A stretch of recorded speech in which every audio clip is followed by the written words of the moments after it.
Today we'll talk about ancient Eastern way of reading a book versus how we read it in the current times, and how both of them could be useful in its own way. Both of these approaches should be used based on the kind of book that you are reading. I have practiced both in my life and I'll share some of the insights in this video. So stay tuned.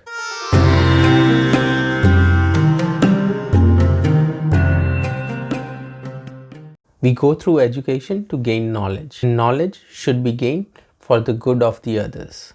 Education needs concentration and surrender for knowledge to be gained and ingrained within us. However, more often than not, we actually gain knowledge to gain something in the end.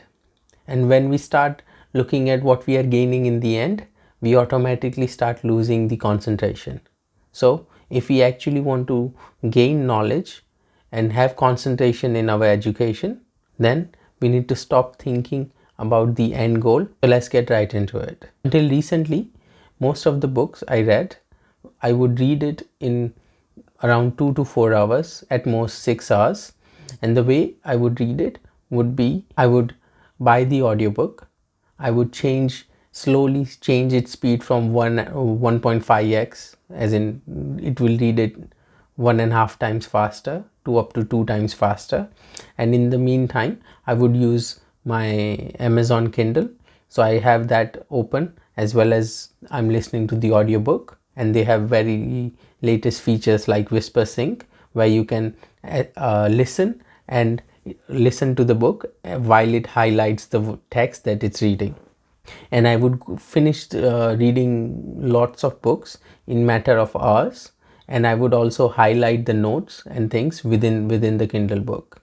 And it's a great way to read books that we have, because a lot of the books that we have are a form of marketing. A lot of those books where there's only 4 or 5 important notes that completely make sense, I would still recommend going through and reading those books like that, if that solves the purpose. And essentially that's like skimming through the book, and that's fine, because time is precious. Another thing I also do is sometimes read the book summary so I at least know that whether it's worth getting the whole book or not. So that's the modern way of reading a book, or the fastest way of reading the book. And you'll see lots of writers and YouTubers talking about this, how I have read 100 books, 1 book a day, and all those things. But it's quality versus quantity. Reading one book 365 times could add a lot more value and give you a lot more depth to your life than reading the 365 books.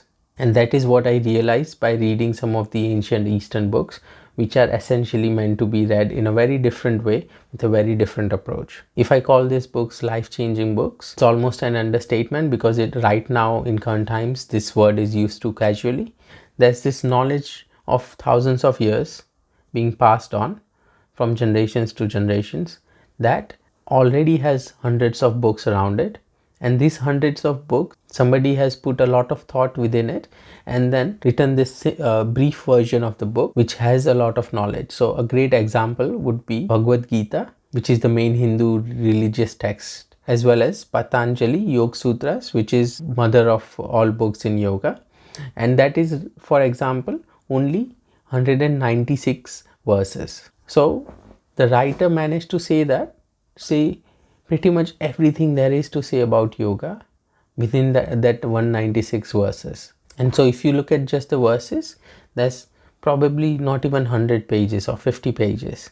But when we start looking into it, when we start reading these books, what happens is each time you read it, there's a different layer to it that reveals itself. So these books are not for scheming through. These are the books where you have to spend years. For example, this particular book, I've read 6 different versions of it, and I keep reading that again and again every year, few times, at different times of the day, different moments, and each time I learn something new out of it. So I'll briefly go through in terms of the technique. So this is a very traditional way of reading the book, and that's how a lot of the people in olden days, the process, the boarding school, let's say, used to be for kids go to the teacher's house somewhere in the jungle and live with them for years until at the right age they can come back. And the way the teachers used to teach in this olden days was they would in the morning meditate together, then the teacher would talk about one or two verses from the book, and sometimes the teacher might not even choose to do that, but the teacher will give initial one or two verses explanation just to get people understanding and get them in the right wavelength and right thought process. And then the teacher will leave the students throughout the day to think of the next verses by themselves, and the students were supposed to just go do some contemplative thinking around it or contemplative meditation around the verses, read the verse, think about it, see what comes from within without distractions, and towards the end of the day everyone will come together and share their own thoughts. So the reason to do this is to not teacher or anyone to guide you, hold your hand, spoon feed you the information, but actually grow your own thinking. And what this will do is it will make you more concentrated, it will settle down your thoughts, and it will let the clarity of whatever the words you read rise. It will help your concentration. So whatever you read, that knowledge will come from your pure intelligence rather than your old characteristics or borrowed knowledge, because your thinking would be more original.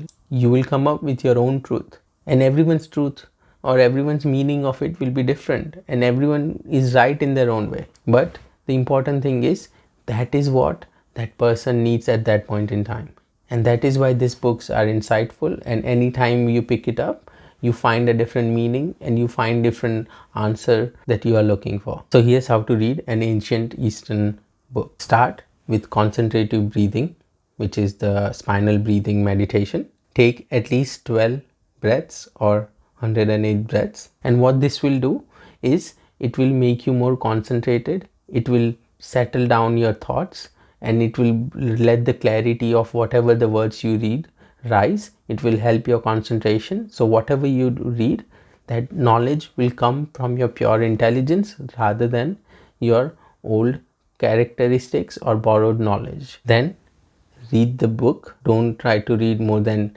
10 verses, ideally anywhere between 2 to 5, and then do contemplative meditation.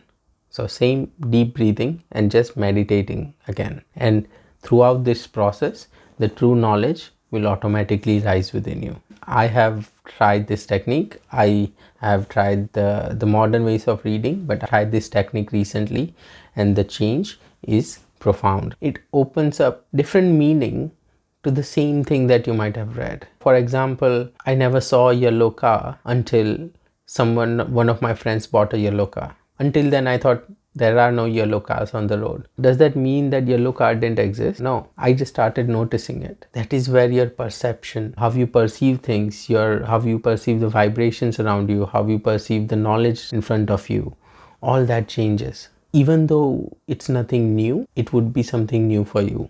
It would be a perspective that you might not have thought of. It is the most powerful way of reading a book, because what you are doing is you're raising your concentration, then just focusing on few things that you are reading, and then again having some contemplation over it.